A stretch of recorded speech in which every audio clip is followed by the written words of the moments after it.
My favorite one is Perplexity for now. It's quite similar to ChatGPT. And I also use tech.summary. It's my favorite AI tool to summarize videos. If you create a generative AI image, who the copyright belongs to, if I've seen ads that look like Jackie Chan, can Jackie Chan sue you? There's no solid law yet. So I've run campaigns that start from $100 per lead to $200 per lead. And I just spoke to someone yesterday. She said in her whole campaign, she got 2 very qualified leads. So lead gen ads can be very expensive. You can reduce the cost if you have a very good.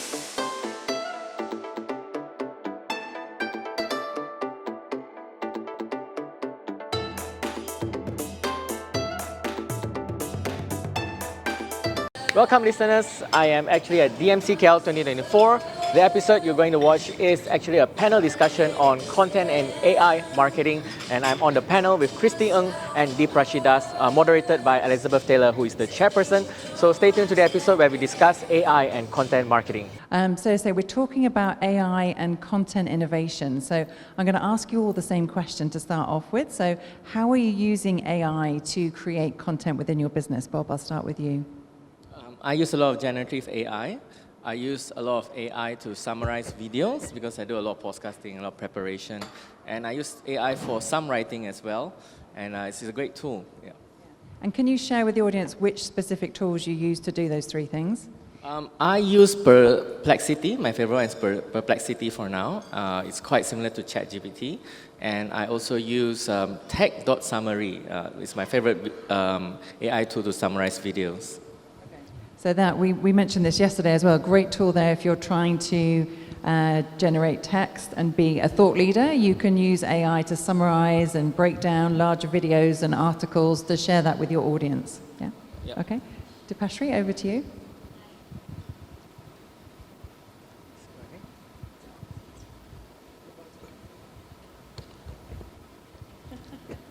There always has to be a tech glitch, right? First of all, thanks to Christy for such an inspiring session. You made me want to quit my job. Thank you for that. There are a couple of tools, etc., that I've been playing around with. Of course, we spoke at length about ChatGPT. There's no getting away from that. So I like to use ChatGPT to actually challenge what I do. So for example, if I've written something, I will go to ChatGPT and say, can you make it better? I am also a big fan and a very long time user of Canva Pro. Canva Pro, I've been paying for it, so I have no shame in admitting that I love the new AI-powered Canva Studio and Canva Magic, so I've been trying to get my hand around it. For the small businesses here, a pro tip is that if you get around to using the brand studio that Canva has, that's amazing. It can really make your life simple. We have also recently at work started to play around with Figma a little bit and see if that helps. And in terms of just collaborative tools, there are just so many, but an old but a gold is also Airtable, which has started some AI automations of late, so we've been having some fun with it at work as well. Wow, lots of tools there. Thank you, Dipashri. Christy, how about you? So how are you using AI to help with content creation within your business? I think now AI is already inbuilt. If you're doing digital, you're doing performance marketing, if you buy like Facebook ads or Google ads, there's already an AI tool which built in with the business manager, which helps you to write all the captions. You just pick which one you want. So it's becoming easy, and I think AI has helped businesses like myself cut costs. We don't have to hire copywriters anymore. Yeah, so we use it as, even for my team, when they want to write emails, they're so lazy to use their brain, then they just use ChatGPT. Yeah. Great, thank you. And you mentioned there the Meta Business Suite. So when you're doing social media content across Meta platforms, they will suggest some captions you can use in there for your ads. Also, Alan mentioned Google earlier, and they have the same functionality. So when you're doing your ad campaign, you can chat within the platform, and you can get suggestions on captions, even images that you might want to use, and that is pulled from your website or your landing page, so it is tailored to your business. So I've certainly found with the smaller businesses that I work with, that is a real time saver and helps you kind of work within the platform rather than going in and out and using various different AI tools. Okay, so we've learnt about the tools that you guys are using to create content. How about your methodology for kind of integrating AI into your content creation process? So how did you, so Bob, if we take your example of you're using it to summarize videos and articles to maybe write some content on LinkedIn, how did you integrate that? How did you come up with, well, this bit I'm going to still do myself, this bit I'm going to use AI for? How did you plan that all out? I generally use it, there's also one more thing I use AI for that I just came to mind, which I use Opus to generate clips from the podcast. And it knows how to find the most interesting clips based on the words.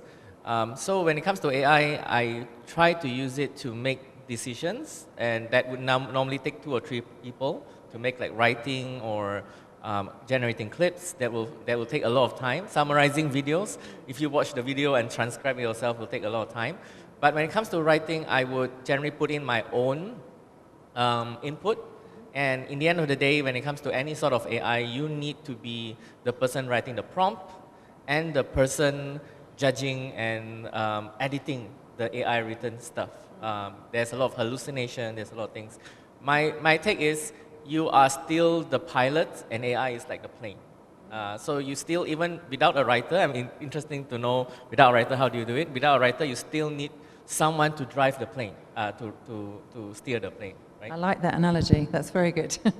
And Dipashri, we were talking earlier about, you know, how we still need that human content. We still need to be driving the strategy. And you just mentioned there that you use AI for kind of refining and optimizing and editing your content. Can you share with us a little bit more about how you've integrated that into your marketing strategies for content? Yeah, I mean, I can talk about it both from a personal and professional point of view. I think there is still a lot of human intervention in the creative part of the work. There are 2 parts, right? One part that Al spoke about, which is and Christy spoke about right now, which is the programmatic and the advertising part of it. That's pretty machine-led, and the strategic thinking part of it, the deployment part of it, the execution part of it, there's a lot of science and there's a lot of tech in it. And I think where AI comes in is really helpful, as I mentioned in the morning, is the targeting of it, making it more contextual, making it more right, ensuring the measurement is right, the attribution is right, and there is lesser wastage, right? But where we stand, I think slightly different from Christy, is there is still a lot of human intervention when it comes to the creative, at least for us as of now. It isn't as of now very machine-led. Probably in the future it will be, not saying it won't be, but at scale it is still pretty human-led, because as someone who oversees the creative function as well, it does go through me, and it's something that I am conscious of as what I think can create the differentiation. So that's from a professional point of view. From a personal point of view, like I mentioned, I think it's interesting. I like to use AI tools to, if I've come up with, let's say, a strategy for my LinkedIn or for my own personal brand, I like to see if there can be a challenge to that. For example, I have a certain way of thinking. Is there a challenger strategy to that?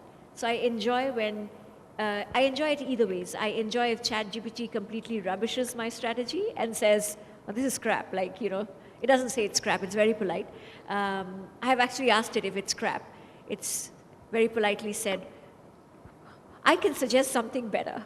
Or it suggests something which is actually quite interesting and I can work on it. But to me, it's 2 things. Like a true blue marketeer, it's two C's. It's challenge and cohesion. Can you challenge what I have already come up with? Or if I've come up with disparate pieces of information or disparate pieces of stuff that I can't put together for strategy, can you, cohese them together and then is there something more cohesive that you can help me put together under a duress of time, of course? Hey everyone, producer Elton here. We share stories from business leaders in Asia, and if this video brought you any value, hit the subscribe button down below, like and share with your friends. Thank you. I love that. So you're using it to challenge you, Yeah. to get another opinion on, will this work? Is this campaign good? What's my strategy like? So that's a nice use of AI. And actually, just to share another example, which is similar to that, there's a couple of businesses I work with in Singapore who use AI to analyze their brand voice. So we spoke yesterday and this morning about how important our brand identity is when we're creating content, because we want to differentiate ourselves. We want to stand out. We don't want everything to sound the same. And they actually use AI to look at their website copy or look at their social media copy, and they say the prompt is literally, can you analyze this for brand, tone of voice and style? And then Gemini or ChatGPT will come back with a summary of what it believes their brand voice to be based on their existing content. Yeah, and some people are thrilled because it's spot on, and some people are more despondent because it's not what they want it to be.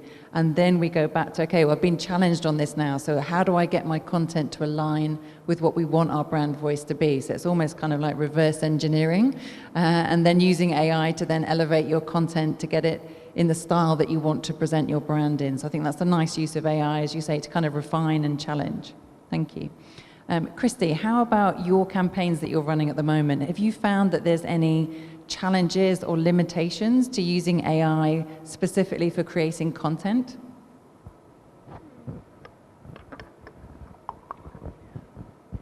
To be honest, I mean, I only use the AI tools on Facebook when I want to write captions. When I create content, it's very different. It's very personal. So I don't really use AI to create my video contents. So my only usage of AI is like when I need to come up with some really long email that I'm lazy to write, and like you say, rubbishing strategies and as a bouncing board, it's pretty like a sounding board, like what you mentioned just now. But to create videos, all these things, we don't do it that way. Maybe I should try. Yeah. Yeah, thank you. So you're using it mainly for kind of ad copy and performance marketing. Yeah, excellent. Bob, would you like to share a little bit more about, you mentioned earlier you do podcasts. Yeah, and you use AI tools to maybe pull out the key sections. Can you just walk us through that process of how that works in terms of which bits are AI and which bits are you? You mean the challenges, or? Yeah. Like, the challenges with AI, I feel, you mentioned Gemini. Sorry to Google, Gemini is my least favorite one for now. Oh, I love it, I love it. So it has the most hallucination. So for example, if I wanted to interview Christy, I can ask, you can try with different AIs, and Gemini will give me a fictional Christy. Sometimes. ChatGPT does not know what has happened to Christy since 2021, or doesn't even know her. I think Perplexity is for now the better one. So like as a podcast host, I like to do my research. So I'll ask them, hey, what give me a bio about yourself, or give me what is Skill-Lyft. It always does not have the right answer yet, or outdated answer, or the worst is when it hallucinates. So it hallucinates means it gives you it's like a student answering an exam paper. It doesn't have the answer, it makes something up. And a lot of times, what I find that they make things up. What I really love about AI is it can summarize a lot of things in speed. So I'll put in a lot of YouTube videos. So some tech.summary, I put in a lot of YouTube videos. You can summarize in seconds, the entire video in points. I copy the entire text that is summarized, put into whatever AI you want, and say, give me 5 learnings from this video for an entrepreneur, and it will give me 5 learnings. So you can refer to my LinkedIn post yesterday. That was 100% written by AI, of course with my guidance. All the points came from AI, the summary came from AI, the points came from AI as well. So actually someone asked me what I used to write, I said some too. Yeah, excellent. So you're using AI to write a post about AI. Yeah. Love it, okay. And Dipashri, I'm going to put you on the spot here a bit, so I hope you don't mind. I had a question in the break from two people of a company who want to understand how can we use our own assets. So they're advertising like resorts and travel destinations. How do we integrate our own creative and content with the capabilities of AI? So in that instance, you wouldn't maybe want to use generative AI to create something from scratch because they want to use their own photography and videography. But do you have any experience across all of your entertainment industry marketing and commercial marketing where there's been any guidance from corporate in terms of ways of doing that? That's a tough one. Well, I mean, see, the thing is, I am a big believer of, as Christy was talking about, going to where the customer is. So if you're looking at using your own resources, let me suggest a slight pivot. I assume when you say your own resources and your own assets, that's great to do. One of the great lessons I have learned in my time as a content marketer is user-generated content is also an asset that you can look at using, right? Al in his session talked about a trend in search where I think 12 to 15% of search is about trends that, if I'm not mistaken, about trends that we don't know about, right? Like it's unrelated stuff. So you will never be able to predict what you need to make content about. So you will, however prepared you are, however big or small you are as a company, you will never have enough assets ready to go, right? I think, Christy, you deal with it on a daily basis. TikTok is a beast, like no pun intended. You will never have enough assets. So how about the company that asked the question, how about you use AI, you use AI to collaborate with your users and your customers to actually curate user-generated content in favor of your brand. That's a whole different session altogether. We have done this session in Singapore for a community of women entrepreneurs, and one of the things we talked about is there are several rules and regulations that you must keep in mind because you're using other people's content for your own brand. But there is a way to do that, and there is most of your customers, 80% of your customers would love that because they love your brand. Like, for example, her brand, people love being associated with it. Why wouldn't they love, for Christy Ng, the brand, to sort of use that content? So I'd suggest a small pivot because I assume if you're wanting to use AI and your assets, you're looking to scale. Scale comes if you open the floodgates. And you're not opening the floodgates if essentially you're looking at just your assets, which I assume will be limited. So consider creating, curating, not just creating, but also curating from what is already available. Thank you. I appreciate that. I'm sorry for putting you on the spot. I just thought it was an interesting question about how we get that blend between our own creative assets and then how can we amplify that in some way with Gen AI. I don't know if you saw the campaign by Lush. It was a couple of years ago now, and they did a similar kind of user-generated content elevation where they asked customers to take pictures of the bath bombs and the art that it created, and then use AI to elevate that picture into something really cool. A little bit like that Coke example that was shared yesterday, where people could kind of fiddle around with the brand using AI. And they got millions and millions of responses for this that then basically filled their social media posts for months to come. And then they actually took it from online to offline. They printed the winning piece of art that was a mixture of photography and Gen AI and put it in the National Portrait Gallery in London. So I thought it was a really kind of creative and innovative way to elevate their content, but with Gen AI. So that's great. So you can see behind me, we've got another Menti board up to get your questions for the panelists. So the details are at the top. If you log on to menti.com and then use the code, just as before. Thank you to those who've already given us some questions. Christy, I'm going to give the first one to you. So we're saying it's great that we've got Gen AI and we can create loads of content, but can you give us any guidance on how often we should be posting on social media? So I know you do your paid advertising campaigns. Do you do organic posts as well? Christy? This one here. Okay. Top one. First question. Yeah. So looking at how often should you post and what platforms should you post on? So I'm assuming this is a question about organic content, not necessarily paid. Okay. AI is very useful, it's very helpful. You know, it helps businesses like me cut costs, it helps teams save time. But let's not get too carried away because it's all down to execution. It's not gonna, because you know how to use AI, you're gonna do better than other people. No such thing. It's just a tool to help you get a little extra edge or speed up your job. It's just a tool to speed up your job. That's what I think. I mean, I'm not an AI expert, but knowing how to use AI doesn't guarantee that you're going to make amazing content. It doesn't mean that you're going to go FYP on TikTok. It doesn't mean that you're going to be trending. It's a totally different thing altogether. I think we need to differentiate it. This is my opinion. It's a tool. You know, I'm a very skilled driver. You give me a low spec car,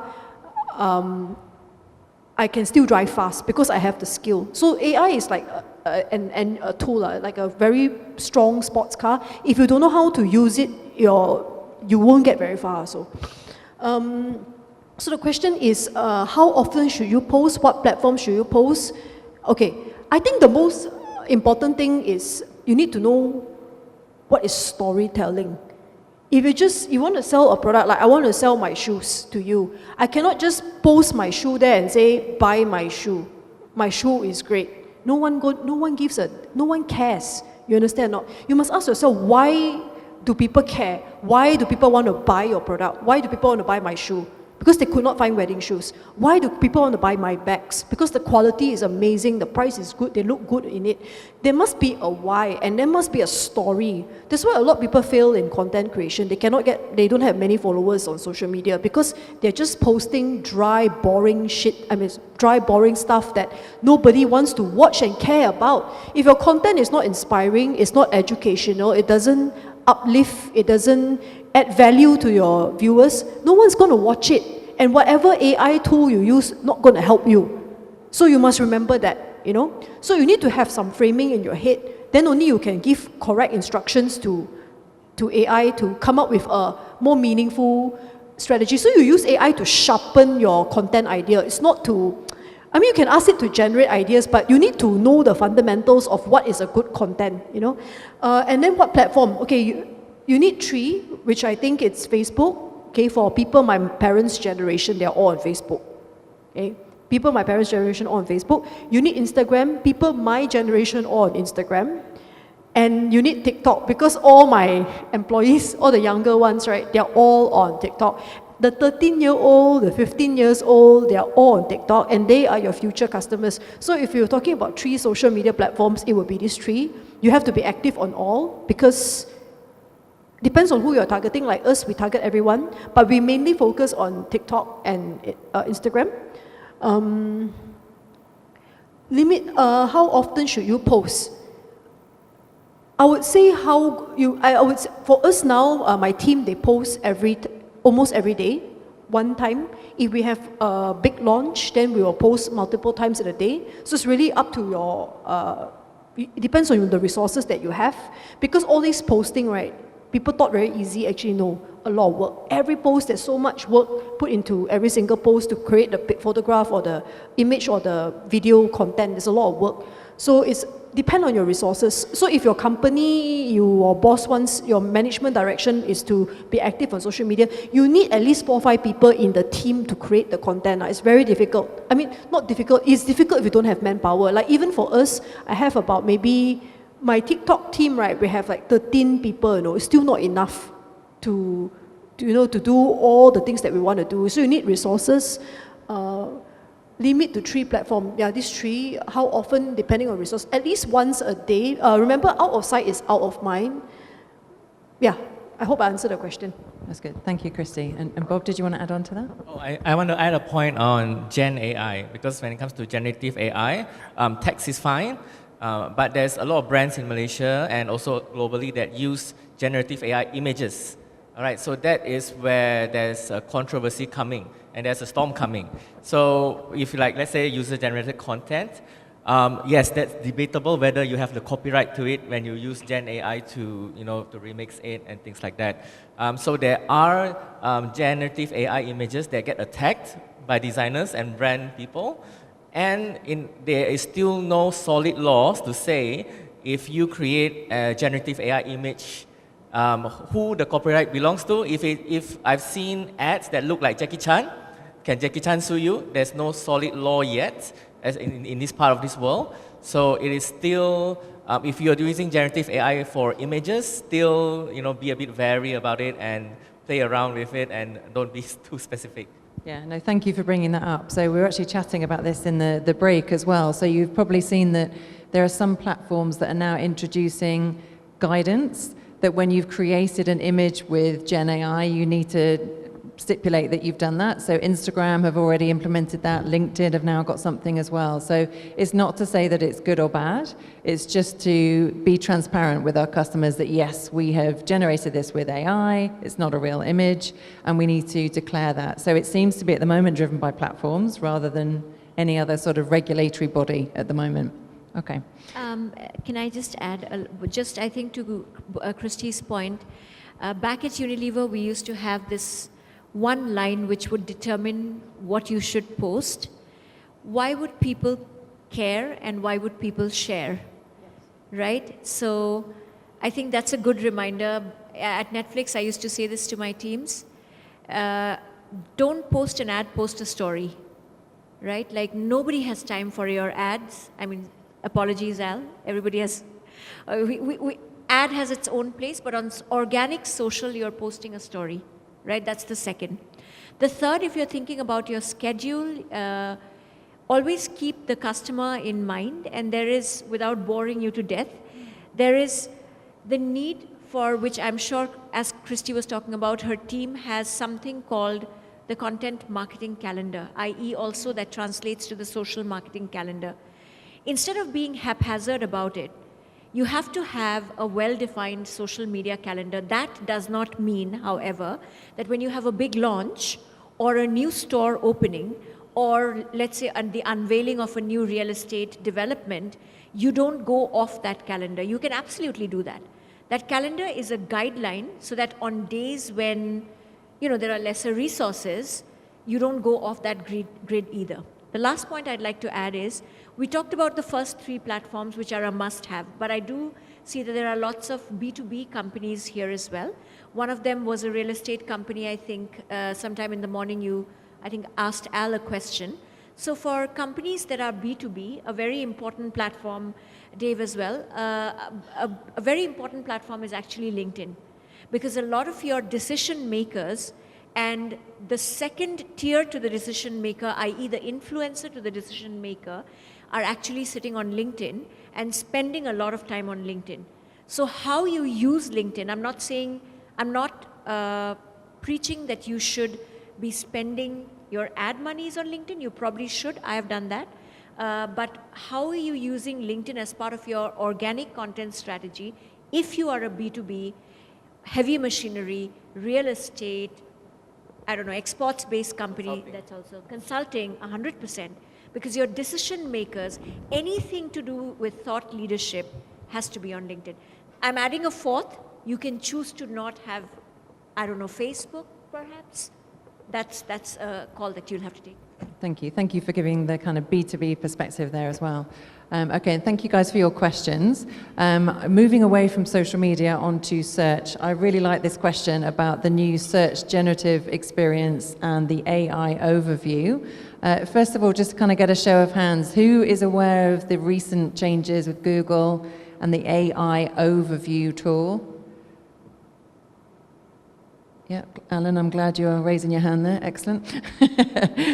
Okay, so just to kind of clarify what this is for any of you that haven't come across this yet. So it's a change to how we're going to be experiencing search results in the search engine results pages. And it's looking at having an AI overview. You may have it already when you log into Google, which pulls out a condensed summary that answers your search question. If I understand it correctly, there's also the functionality to ask a follow-up question. So it's much more like a kind of conversational-driven search, as opposed to putting in individual search queries and following up like that. So this is very much, I should imagine, going to change how and where we appear in that search engine results page. And the question is saying, what's our opinion on it, and what can we do to tackle that? So I'll let you guys think about it for a second. Certainly from what I've seen from the businesses that are kind of looking at this and changing their content strategy, would be to really look at what value are you bringing to your consumers. So if I'm doing a search in Google, it's going to pick out the most relevant results to serve those up to me so that I can quickly and easily get answers. So how can we ourselves, and with the help of AI, generate content that answers those pain points of our customers, that gives value where they're looking for value, that really gives people what they want? So I think this goes back to understanding our customers and what they need, and then providing those results in a quick and easy fashion. Christy, I'm going to come to you because you mentioned about how, in a kind of another aspect, you've identified your customer pain points with the shoes for the wedding. How would you approach this in terms of making sure the content you've got on your website specifically is going to still come up in a search for those search terms?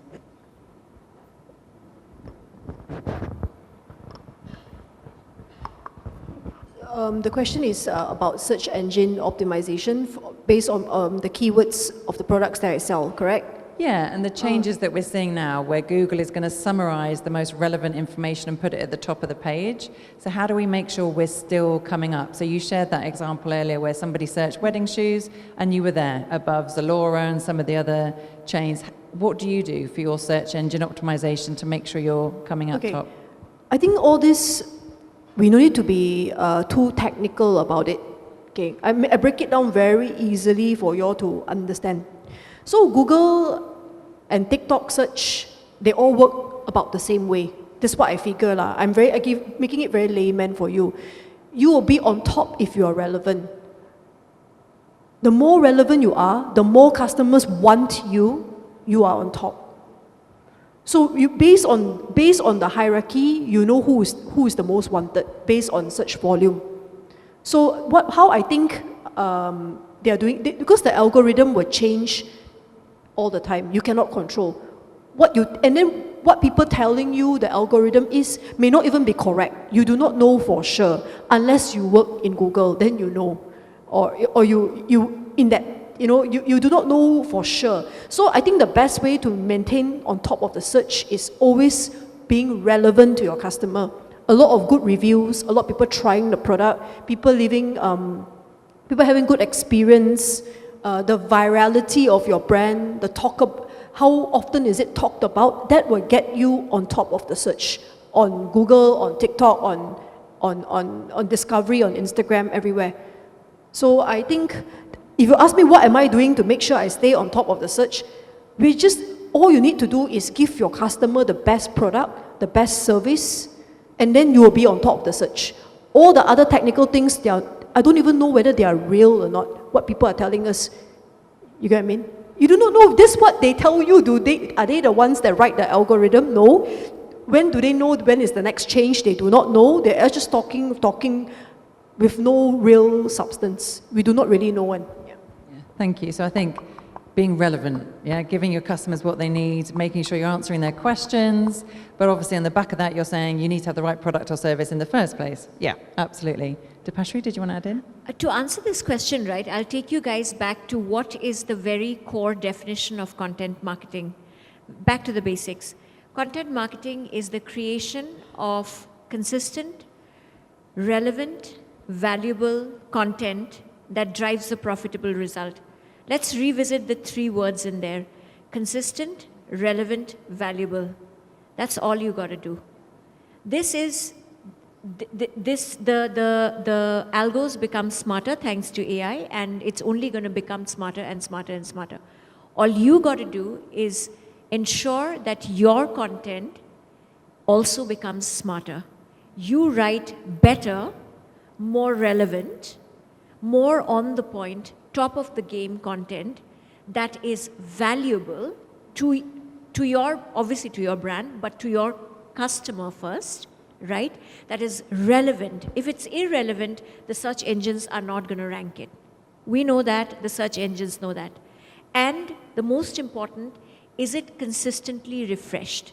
If it's dated to day before yesterday, well, too bad. How often are you refreshing, right? So the integration of AI into the Google search engine is a great step, but what I would suggest is let us take a step back, let us revisit what we were doing, and let us do that better. Let us make our content even more relevant, even better written. Remember what we said in the morning, that human creativity doesn't need to exit the room. This is a time where human creativity actually needs to write your content better.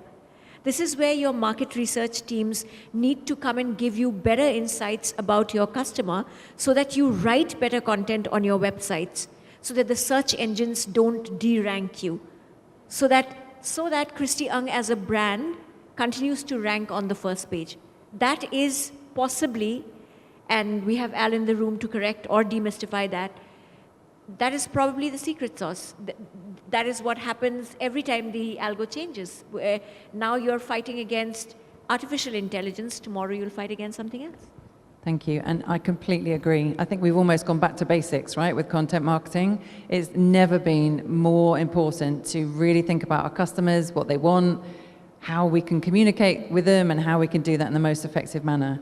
Yeah, I think it's so tempting, isn't it, with all these tools to just create more content, but as you quite rightly say, we need to step back and think, what content do we actually need? What's actually helpful and useful and is answering the questions they have and giving our customers the information they want, and that's what's going to win. Yeah, going back to basics.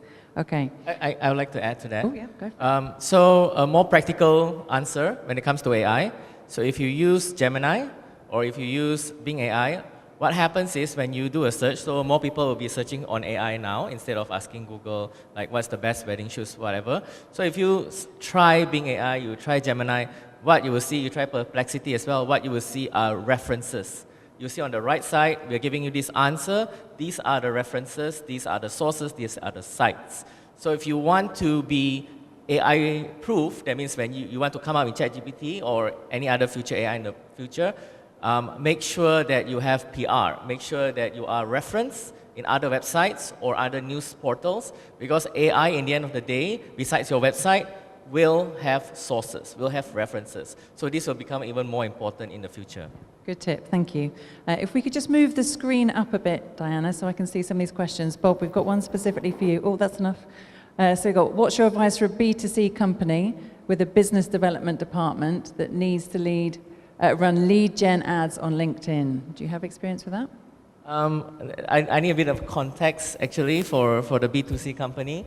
But running lead gen ads on LinkedIn, I'll give, because I don't have much context, I'll give something in general.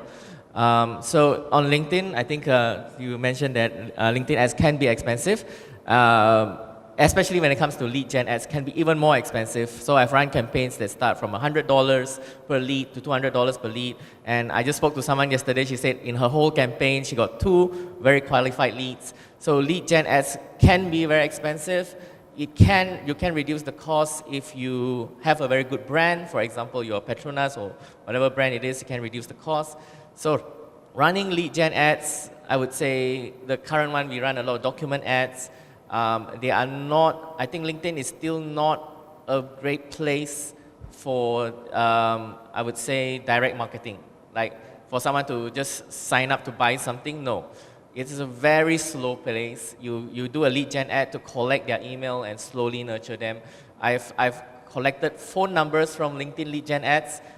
People don't really respond because they are like some CEO or CMO. They don't really respond if you WhatsApp them, whatever. It is a very slow, it's not so direct like Facebook or other platforms yet. So when it comes to lead gen ads, collect emails, you can do document ads, you can do whatever ads, webinar ads, but don't have expectations to close, have expectations to nurture. Great advice, great advice. And I think that goes for Meta as well, actually. Where you do the lead gen, if you're offering business-to-business services, I found that middle of the funnel, like getting that first part of the conversation started and then following up with messaging or email or something afterwards is good. Not great for top of the funnel or conversion, right? Yeah. Brilliant. Right, we've run out of time now to address all of the questions on here. I see we've got quite a few for Christy about her business development plans in the future, so maybe whoever's asked those questions can grab Christy before she needs to leave. So thank you very much for your contributions, and a huge thank you to our panel for a very inspiring session. Thank you.